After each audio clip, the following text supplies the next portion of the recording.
The American campaign against North Vietnam's transport system began on April 3, 1965. In a month-long offensive, Navy and Air Force planes hit bridges, road and rail junctions, truck parks, and supply depots.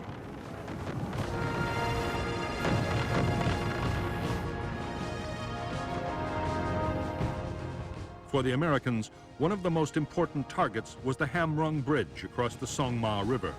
The bridge was a choke point for troops and supplies moving southwards.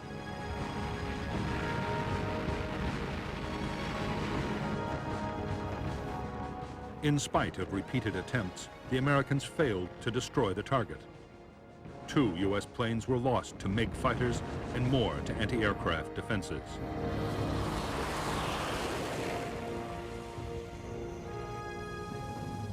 Although the bombing was meant to damage the North Vietnamese military transport system, it also had political aims. It was supposed to pressure the North to stop supporting NLF guerrillas fighting in the South.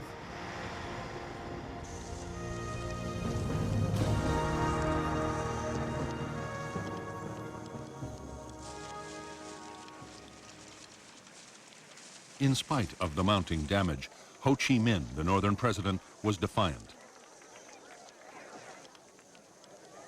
In South Vietnam, the NLF were doing well on the battlefield. South Vietnamese government forces were on the defensive. Ho meant to continue supporting the war as long as his Chinese and Soviet allies provided the weapons and financial support to carry on.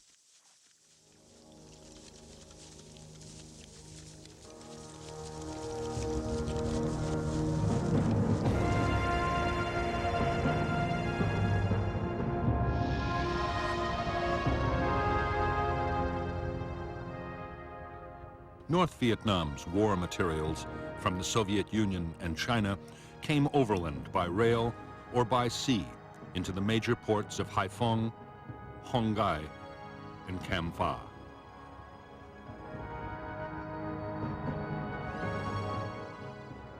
Supplies and troops destined for the war in the south were then sent on to staging areas, especially Dong Hoi.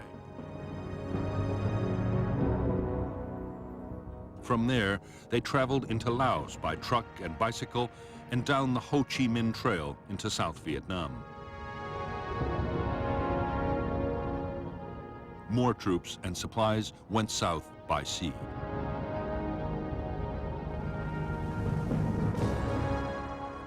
American aircraft had already attacked junctions, bridges, troop staging areas, and supply depots vital to the North's supply effort.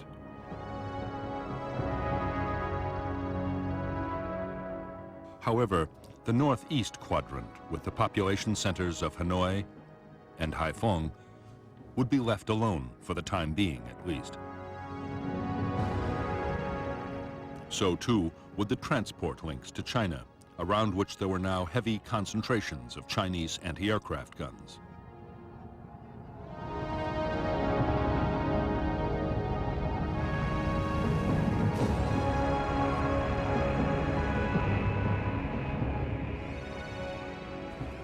As the Rolling Thunder campaign continued, opposition to the bombing grew in the United States and around the world.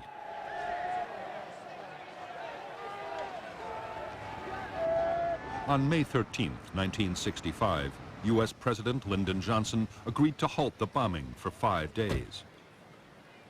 As Johnson had expected, North Vietnam firmly rejected his overture.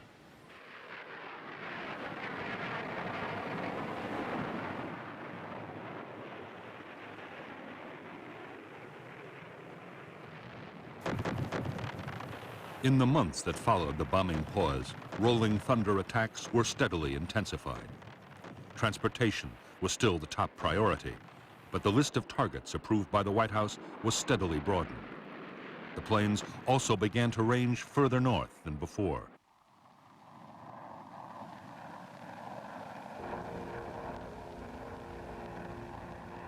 Soon, U.S. fighters had shot down their first MiGs of the air war.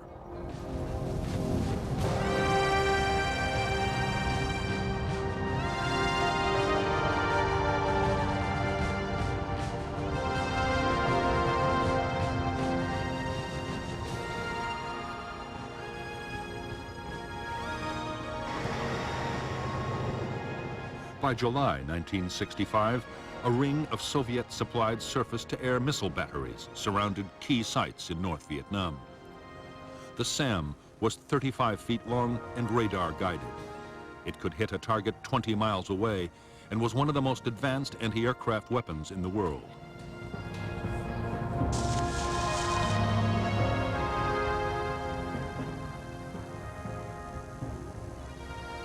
If the SAM's warhead detonated anywhere within 200 feet of an aircraft, it would almost certainly bring it down in flames.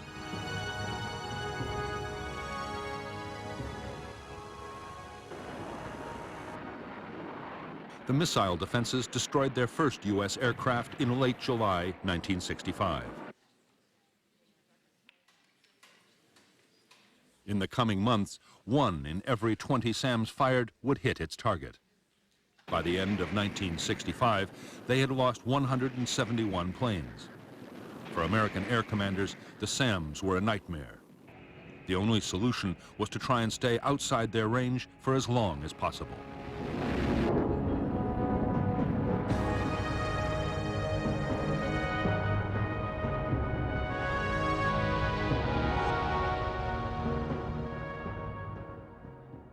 American aircraft were now attacking some carefully selected targets inside the northeastern quadrant of North Vietnam.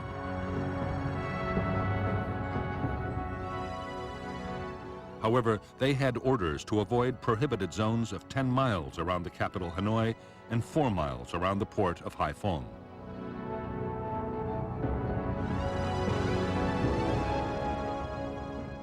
In bigger zones around both cities, attacks were severely restricted, and the aircraft also had to stay out of a buffer zone along the border with China.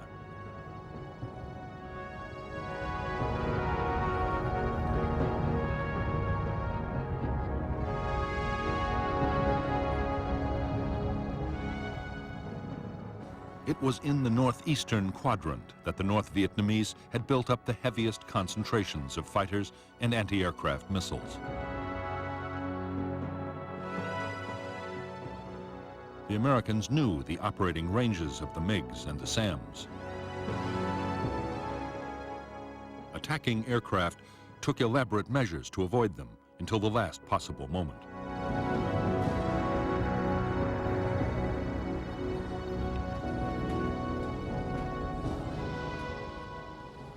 SAM missile sites were hard to find and even harder to destroy.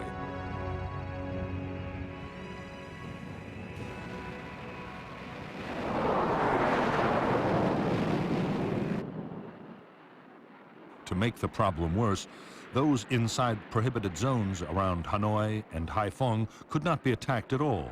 It would be months before the restriction was lifted.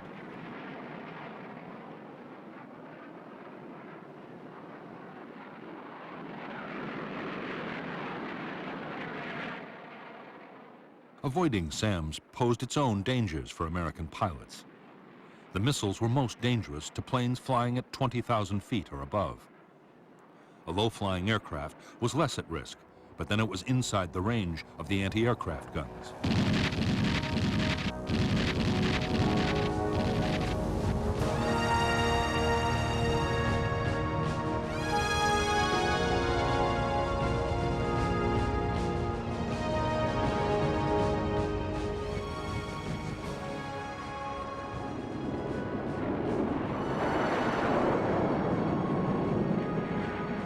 By this time, North Vietnam's MiG fighters were being sent into battle whenever the odds seemed in their favor. Always they fought under strict control from the ground. Their tactics were to approach from behind and above the Americans and then mount a sudden ambush.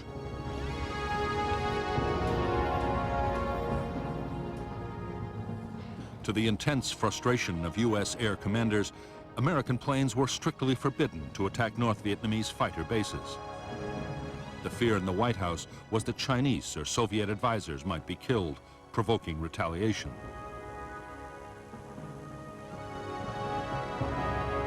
An even bigger worry was that if the North's Air Force were destroyed, Chinese fighter units might take over the defense themselves.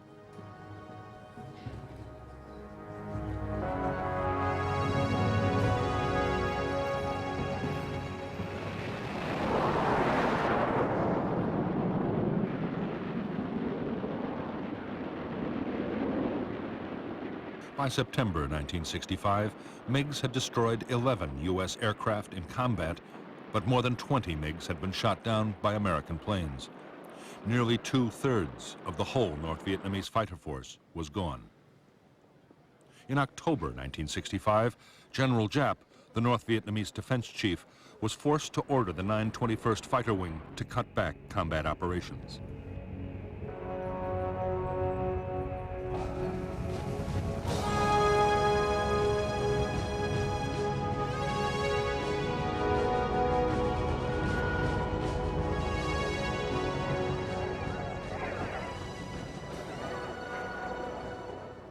On December 24, 1965, President Johnson announced another temporary halt to the bombing of North Vietnam and offered talks.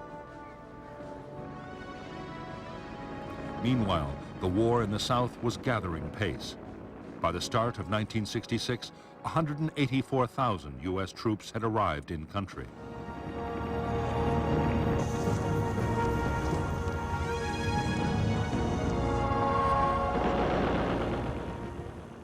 They were already launching big operations against the NLF guerrillas.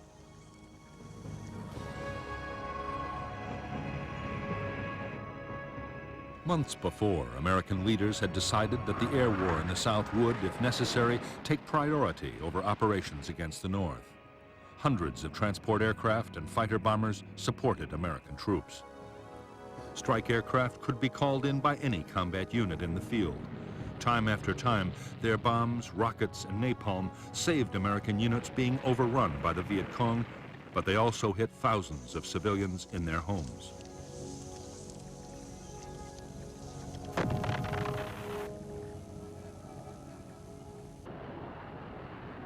Against Viet Cong troops in the open, tactical fighter bombers were accurate and destructive weapons. However, against fortified guerrilla bases spread out under the forest canopy, they were almost useless.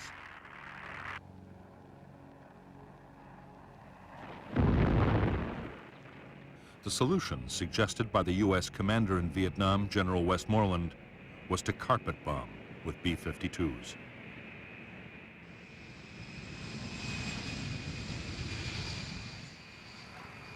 The B-52 could carry 51 750 and 500-pound bombs, a 13.5-ton payload. A modified version, the Big Belly, could carry 108 750 and 500-pound bombs, a massive 31.75 tons.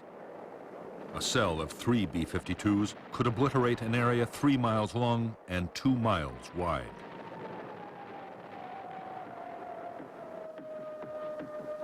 B-52 raids were codenamed Arclight.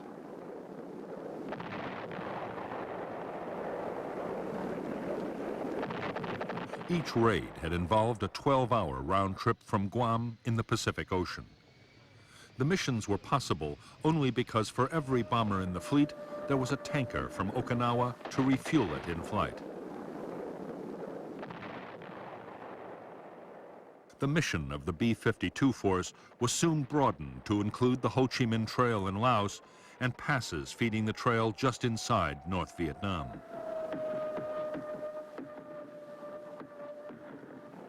The bombers were also accurate enough to support U.S. troops on the ground. Radar could direct the B-52s to a target day or night up to 200 miles away and tell the crew exactly when to drop their bombs.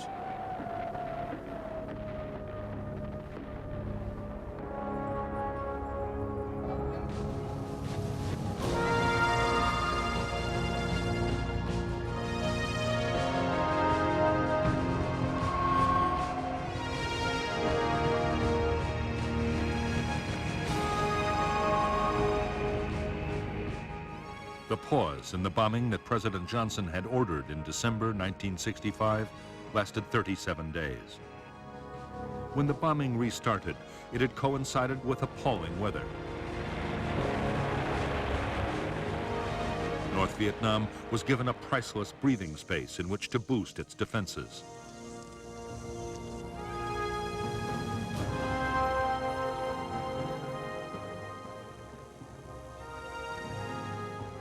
The North's most important installations were now defended by 5,000 anti-aircraft guns. They included new radar-guided 85 and 100 millimeter weapons able to bring down an aircraft at nearly 20,000 feet. More SAM missile sites had also been put in place. By now, 30 new fighter pilots had come back from training in the Soviet Union and China, along with more aircraft to rebuild the fighter force.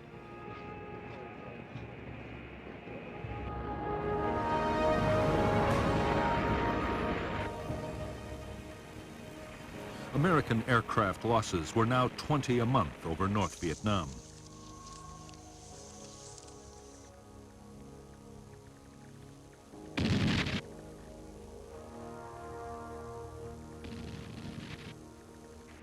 One in 40 planes flying into the heavily defended northeast quadrant was lost.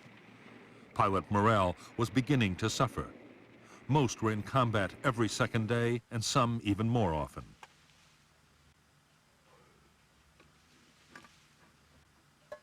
Realizing that dangerous problems were developing, the Americans moved to send more carrier pilots to Southeast Asia. They also overhauled the supply system.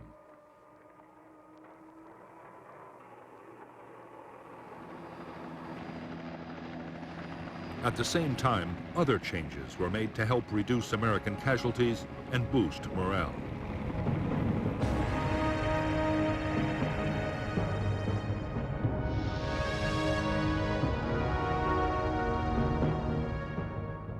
In April 1966, Yankee Station and the carriers of Task Force 77 were moved nearer to North Vietnam. At the same time, two new search and rescue stations were created, called North and South. The stations were placed on the routes most used by U.S. strike aircraft.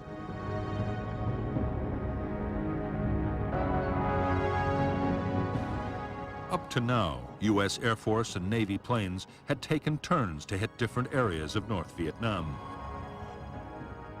There were always problems of coordination. Now, the system was improved by allocating route packages. Route Package 1 was given to Military Assistance Command in the South as part of the war on the demilitarized zone.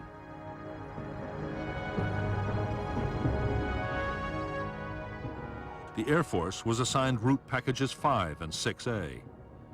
The Navy concentrated its efforts on the route packages nearer the coast.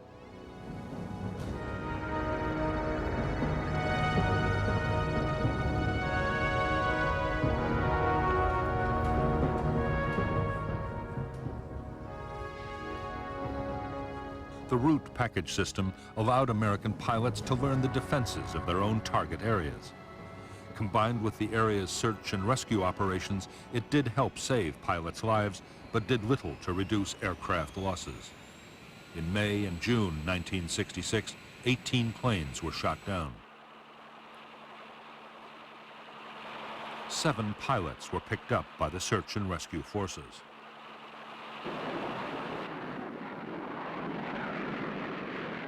By now, every American raid included attacks to suppress anti-aircraft defenses. Strikes were also supported by a vast array of sophisticated technology. Early warning radar aircraft could alert pilots to MiGs or SAM launches. Electronic warfare planes tried to jam anti-aircraft radars. Wild Weasel strike aircraft, armed with the new Shrike radar-seeking missiles, were deployed to hit the SAM sites.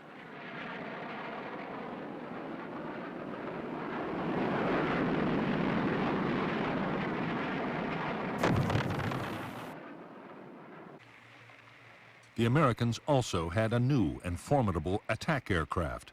The A-6 Intruder had the world's most sophisticated electronic navigation and targeting systems.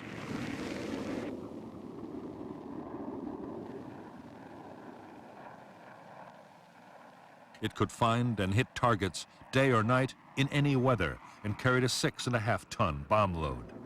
In poor conditions, a pair of intruders could destroy a target that a normal raid of 100 aircraft might fail to hit.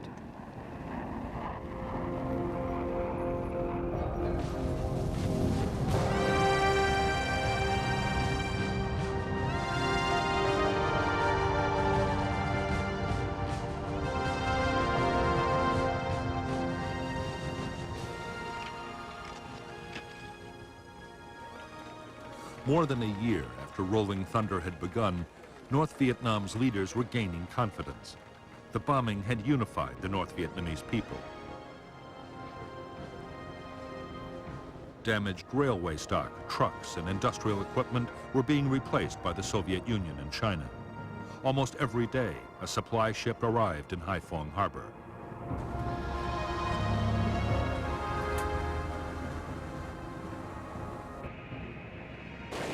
The Soviet Union had also supplied new advanced fighter aircraft, bringing the number of North Vietnamese planes to 70. The MiG-21 all-weather interceptor was able to fly at twice the speed of sound and was highly maneuverable.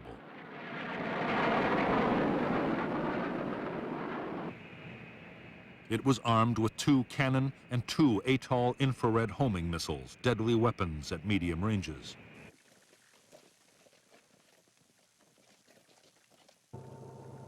In spite of the American bombing, the North Vietnamese had actually increased the flow of men and supplies to the southern battlefield. Destroyed bridges were bypassed by pontoons and fords, and trucks moved mostly at night.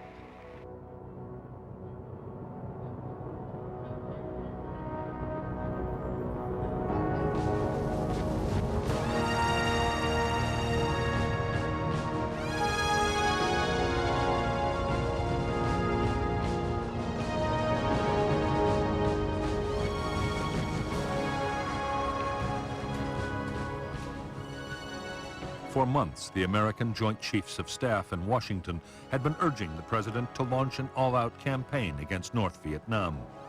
Above all, they wanted to target petroleum and oil storage, the PAL system.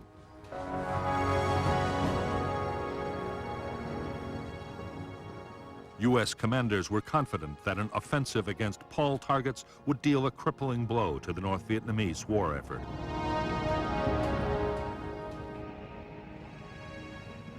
The offensive was put off again and again. President Johnson was waiting for an answer to peace feelers sent out to Hanoi. When there was no response, the president approved the attacks. The first PAL raids on North Vietnam's fuel storage system were launched on June 29, 1966.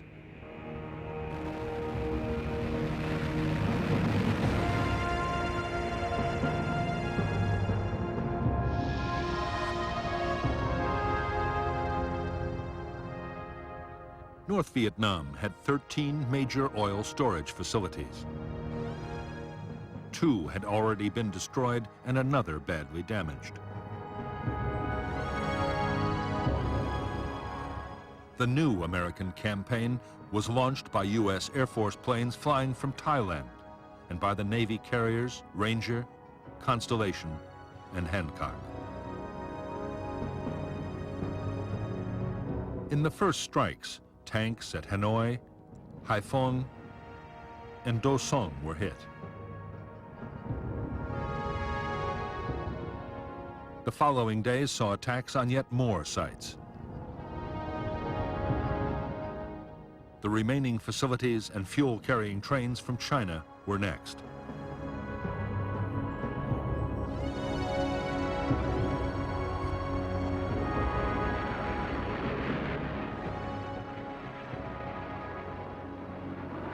The American attacks were completely devastating.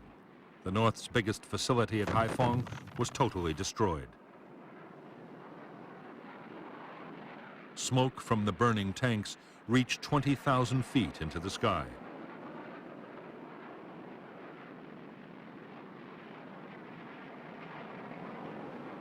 The PAL strikes lasted for several weeks. 76% of the designated oil facility targets in North Vietnam's main storage and pumping facilities were wrecked. So were half the barges used to ferry oil from tankers offshore. The reaction from North Vietnam's air defenses was furious. SAMs and anti-aircraft guns were reinforced as the raids went on.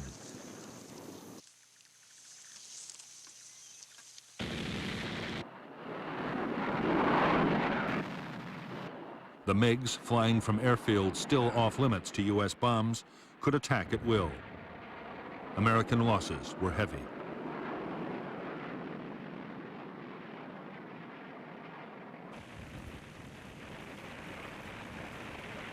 In spite of the massive size of the Paul campaign and the heavy cost in downed aircraft, the American raids had a limited effect.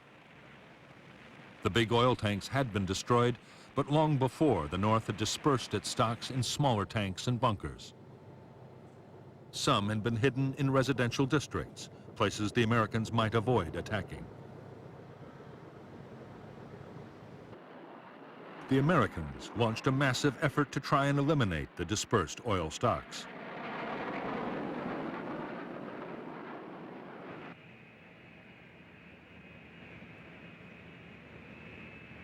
After heavy losses of planes and men, they had destroyed only a fraction. North Vietnam still had more than enough to supply its own needs and the needs of the trucks supplying the southern battlefield.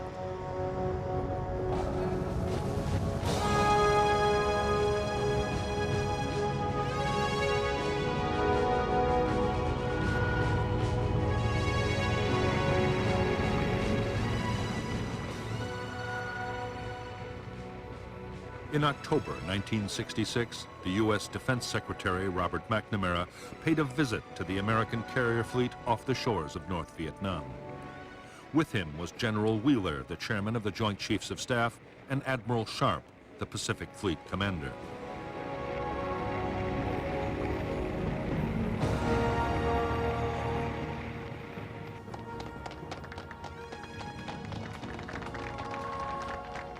Over the past few months, McNamara had grown more and more disillusioned with the Rolling Thunder campaign. The North Vietnamese still showed no signs of abandoning the war. The failure of the Paul offensive had been the final straw. By now, the cost of Rolling Thunder had soared to $1,247 million, and more aircraft and crew lost every month.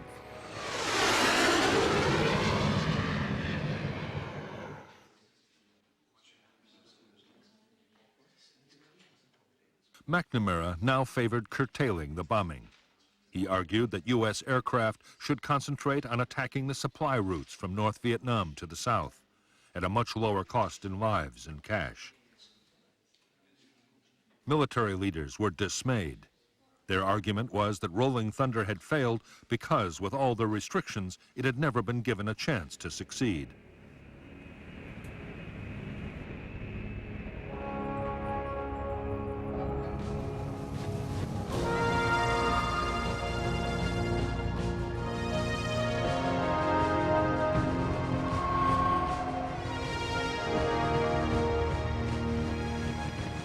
During 1966, as Operation Rolling Thunder intensified, American and Australian warships joined in the campaign against North Vietnam.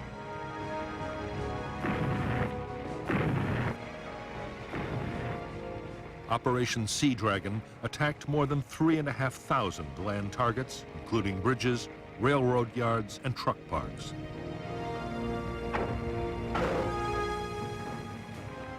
More than 300 coastal defense and radar installations were damaged or destroyed.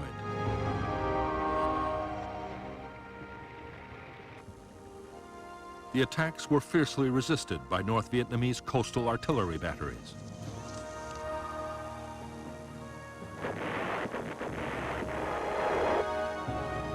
During the 2 years of Sea Dragon attacks, the guns would hit 19 ships.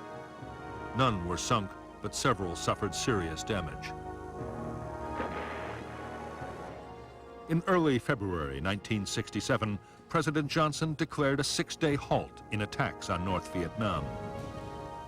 The North Vietnamese immediately raced supplies and men to the south, as they had done during every pause before.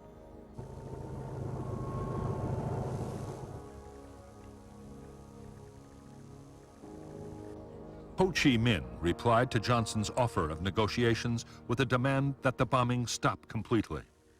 Ho made no promise that even then he would talk.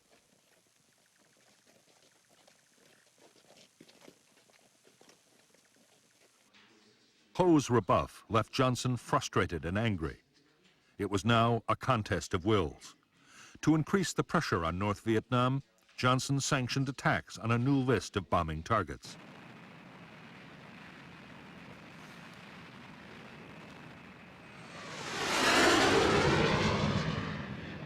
American planes would attack the North's airfields, power plants, and industries, while the Navy's Operation Sea Dragon would be expanded. It was a major step towards an all-out campaign.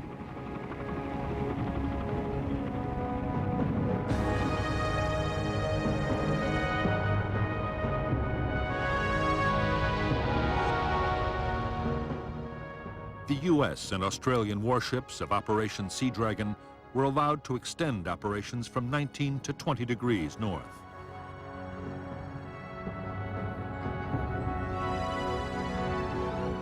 Aircraft were sent to mine river mouths and later inland waterways as well, up to the same line.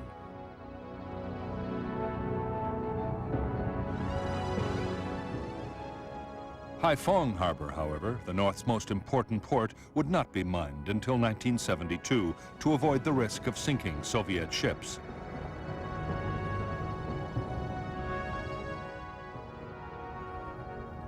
The new targets for U.S. bombers were the airfields, power plants, and industries of the northeastern quadrant. Some targets were inside the previously prohibited zones around Hanoi and Haiphong.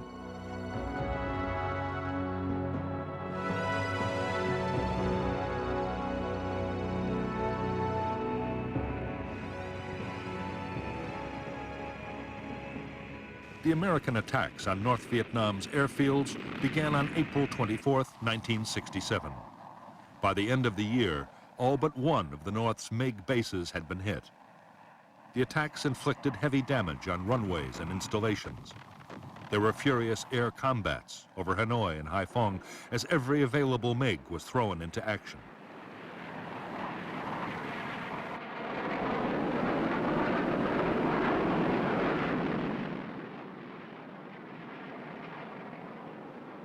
After the airfield attacks came the strikes on industrial targets and power plants. 32% of the North's electrical power generating capacity was cut, but the remaining plants were adequate to supply most of the North's small industrial plants.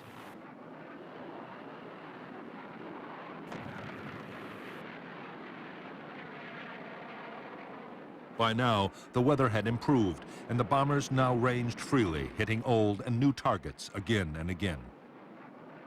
In May 1967, as desperate battles raged in the skies over Hanoi and Haiphong, the Americans shot down 26 North Vietnamese fighters. North Vietnam's pilot strength had been halved.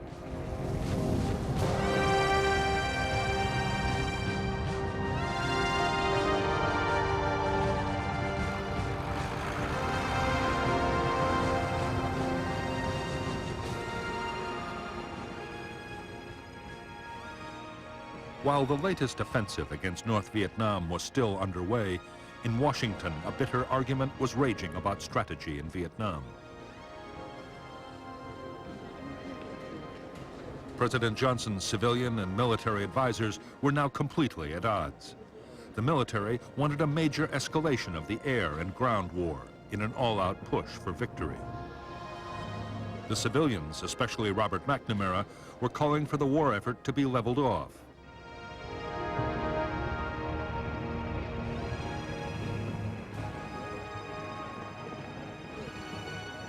In August 1967, the pressure on President Johnson to side with his military commanders sharply increased. A Senate subcommittee was about to call for much heavier bombing of North Vietnam. To head off criticism, Johnson approved a sharp escalation in Rolling Thunder.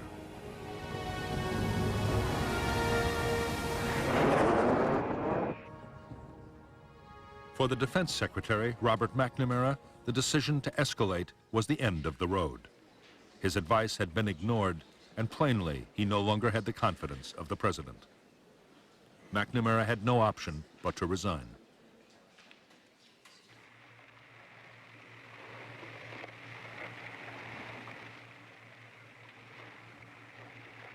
American aircraft now hit a whole list of previously banned targets, including power plants and rail yards inside the Hanoi Circle.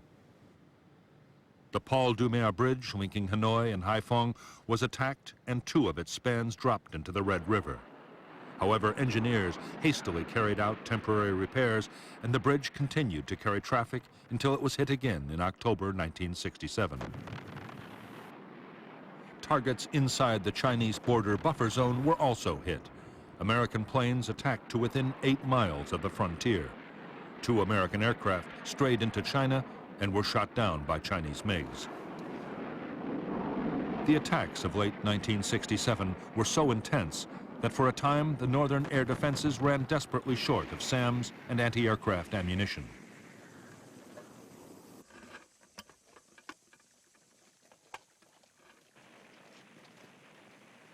Almost all important targets except Haiphong Port had been hit repeatedly.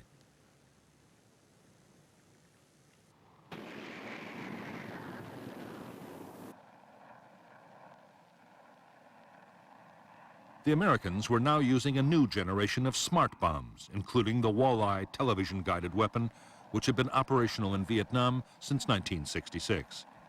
It took many fewer aircraft to destroy a target, which meant in theory that precision attacks could be made, even in densely populated areas. There was little the North Vietnamese air defenses could do to stop the havoc. However, northern leaders still had no intention of giving in to U.S. demands.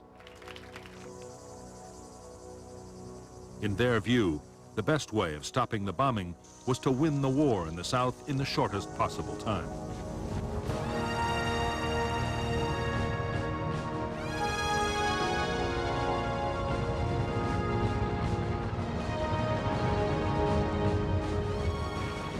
In January 1968, 84,000 NLF and North Vietnamese Army troops launched their long-planned Tet Offensive. They attacked towns and cities all over South Vietnam and held huge tracts of Saigon, the capital, for weeks.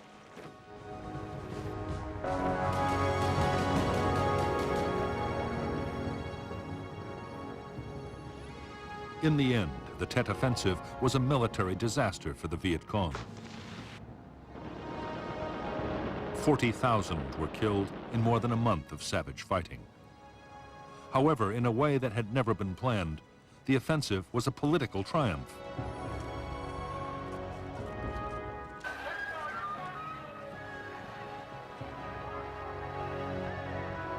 In the United States, public opinion had been turning against the war for months. The sheer scale of the latest offensive now seemed to confirm that U.S. strategy had failed. The pressure on President Johnson to look for a negotiated settlement grew irresistible.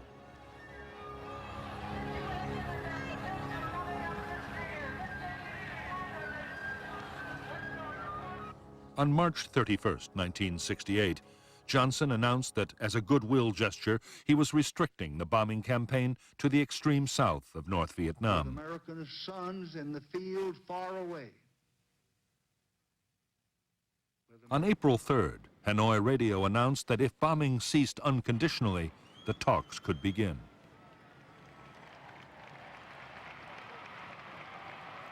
The Paris peace process began on March 10, 1968.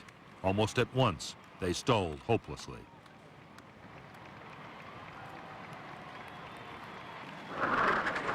Meantime, U.S. aircraft and warships continued to attack transportation targets below the 20th parallel.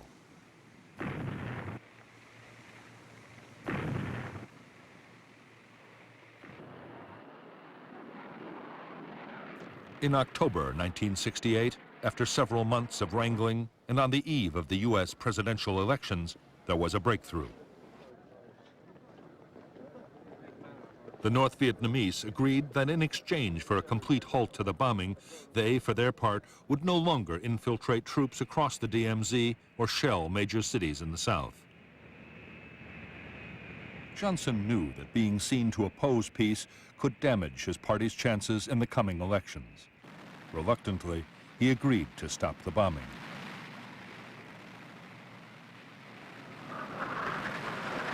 Operation Rolling Thunder came to an end on November 1st, 1968, after 3.5 years.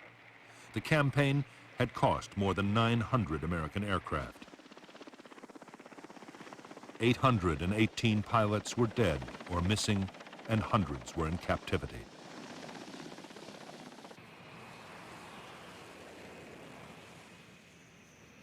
On the northern side, nearly 120 North Vietnamese planes had been destroyed in air combat, in accidents, or by friendly fire. On the ground, according to McNamara's estimates, 182,000 civilians had been killed during Operation Rolling Thunder. 20,000 Chinese support personnel had also been casualties of the bombing.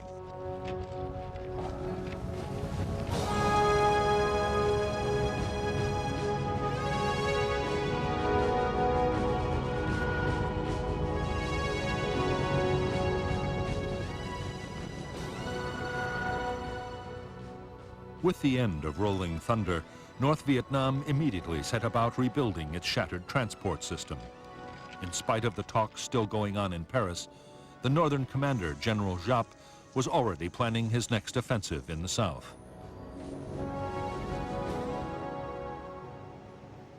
He sharply increased the flow of supplies and men down the Ho Chi Minh Trail. With thousands of U.S. aircraft and pilots no longer tied up attacking North Vietnam, U.S. commanders could concentrate massive air power on Laos. The main aim was to find and destroy the truck convoys moving south. Special forces teams had always scouted into Laos to guide attack aircraft onto targets. But by this time, the U.S. had also deployed the world's most sophisticated electronic surveillance system.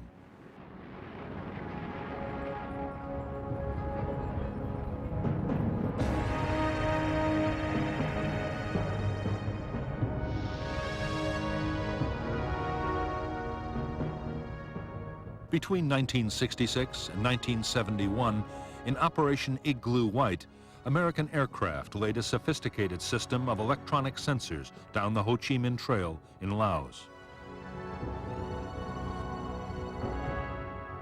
The targets were the truck convoys streaming south from North Vietnam. Signals from the sensors were picked up by orbiting aircraft and relayed to a listening center in Nakhon Phanom in Thailand. Other aircraft carried instruments to detect the electrical activity of truck engines. When a convoy was detected, the Americans would launch a raid by B-52s or fighter bombers into the target area.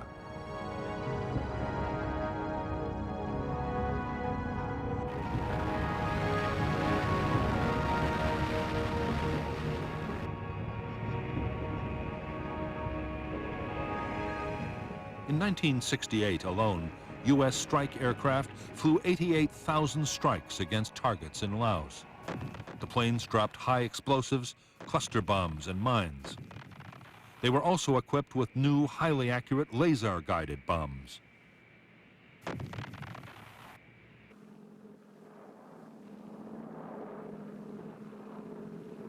In the front line of the war against the trucks, the formidable gunships known as Spooky played a vital part.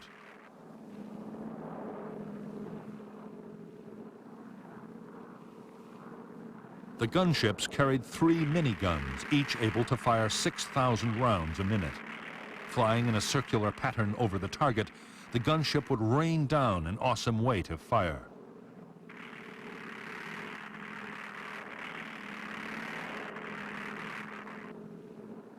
In 1969, the gunships alone claimed more than 10,000 trucks destroyed.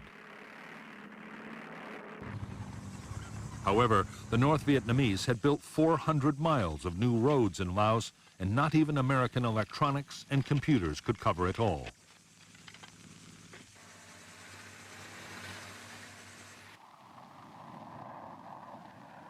Still, U.S. aircraft would drop 750,000 tons of bombs on Laos, 10 times the weight dropped on Japan in World War II.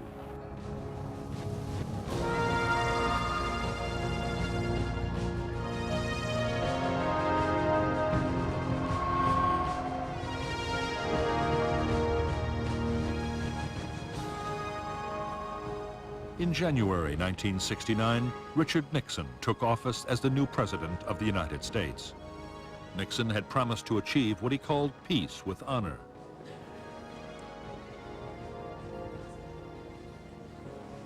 The aim was to negotiate a settlement that would allow the 500,000 U.S. troops in Vietnam to be withdrawn, while still allowing South Vietnam to survive.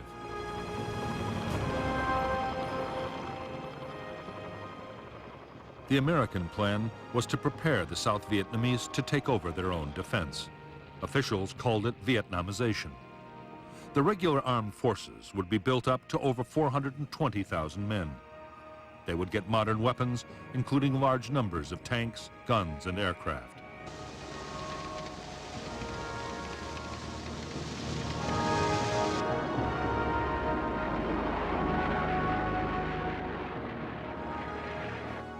The North's strategy for 1969 was to keep up the pressure in South Vietnam.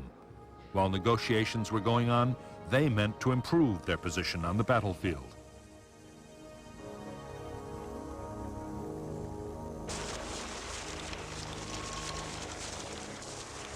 On the 22nd of February 1969, in a major offensive, assault teams and artillery attacked American bases all over South Vietnam, killing 1,140 Americans. At the same time, in an echo of Tet a year earlier, 100 towns and cities were hit. The American reaction was swift. Arc-light strikes by B-52s were launched on guerrilla base areas. Armor-piercing bombs dropped from 30,000 feet annihilated bunker and tunnel complexes.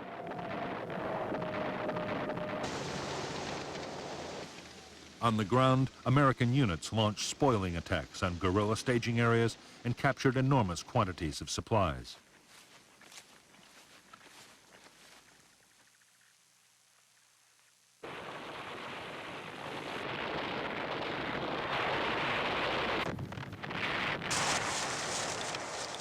The heaviest fighting was around the capital, Saigon, but fights raged all over South Vietnam. In the first 3 weeks of battles, the Americans lost 1,100 men. However, American artillery and air power overwhelmed the Viet Cong offensive.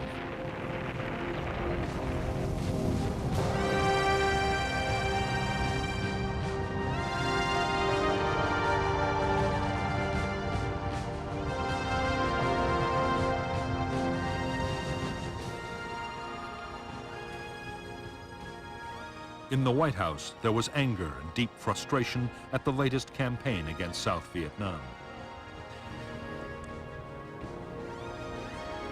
President Nixon and his advisors were determined to retaliate to show that the U.S. was serious about defending its ally.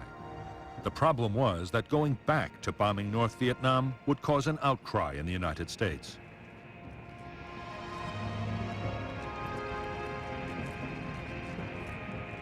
Nixon's plan was to bomb Viet Cong staging areas in Cambodia.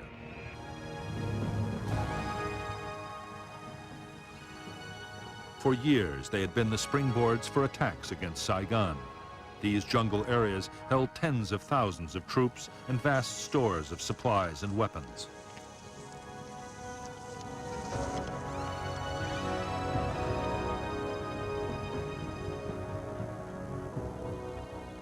But Washington had forbidden U.S. forces to attack the Cambodian bases. Legally, Cambodia was a neutral state, and there was a risk that American action could draw Cambodia into the war. However, Nixon did not mean to hold back. Operation Menu, the bombing of Cambodia, was to be kept a strictly guarded secret. Menu, so called because the first attack on Base Area 354 had been decided at a breakfast briefing at the Pentagon. Subsequent targets were given the names lunch, snack, dinner, dessert, and supper, respectively.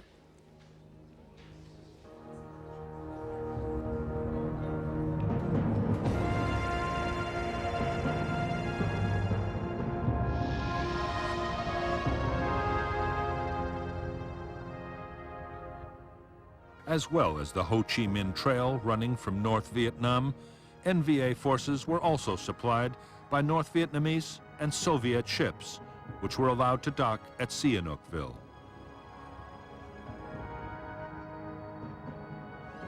From here, they fed war materials to the main base areas.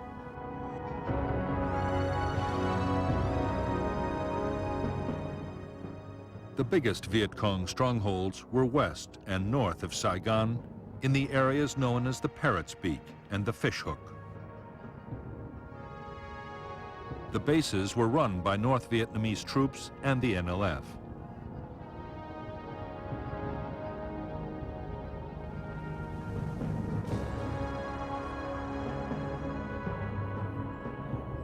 Starting in February 1969, American B-52 bombers from Thailand launched devastating strikes against each of the base areas in turn.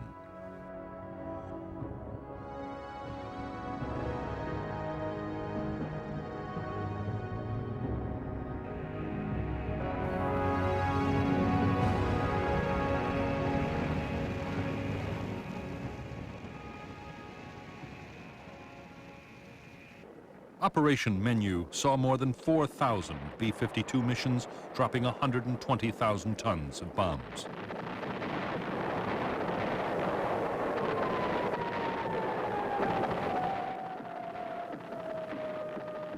In later campaigns, B-52s supported American and South Vietnamese ground incursions into Cambodia and backed Cambodian government forces against the Khmer Rouge guerrillas. Altogether, in 4 years of bombing, U.S. aircraft would unload more than 500,000 tons of bombs on Cambodia.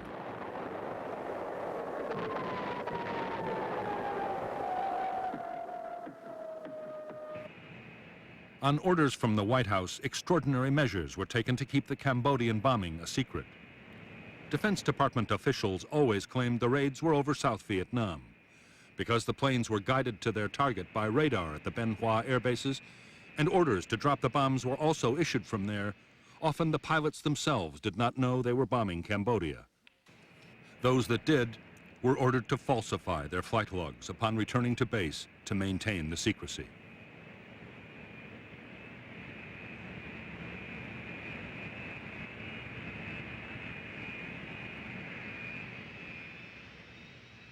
In spite of the elaborate precautions, in May 1969, reports of the secret bombing were published in the American press. Nixon was furious.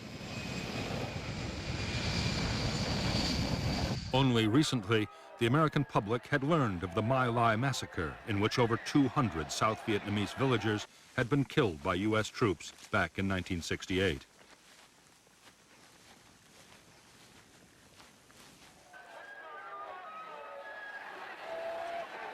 Anti-war feeling had also been fueled by news of the bloody Battle of Hamburger Hill. American troops had suffered heavy casualties capturing the hill, only for it to be abandoned later.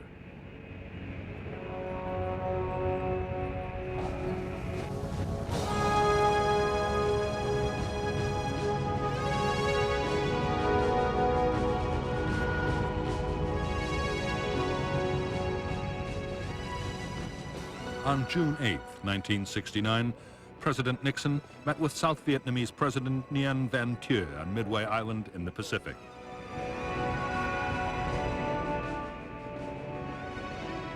Nixon announced that 25,000 U.S. troops would be withdrawn from Vietnam immediately. The 9th Marines would be the first to head for home. It was the first U.S. troop reduction in the history of the war in Vietnam.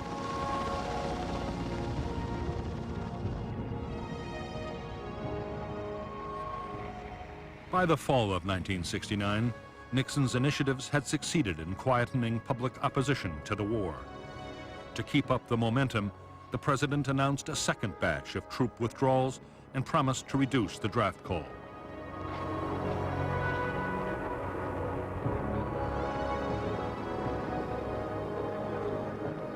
In October 1969, an opinion poll gave Nixon an approval rating of 71%, an almost unprecedented figure.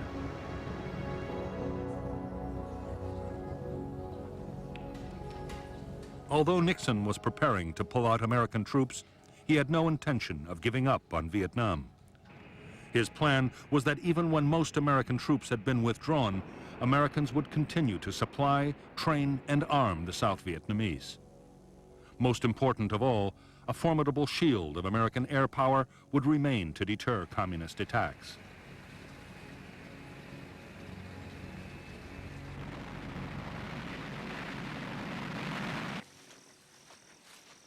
As ground combat in South Vietnam fell to its lowest level in 6 years, the prospects for success looked increasingly good in Washington.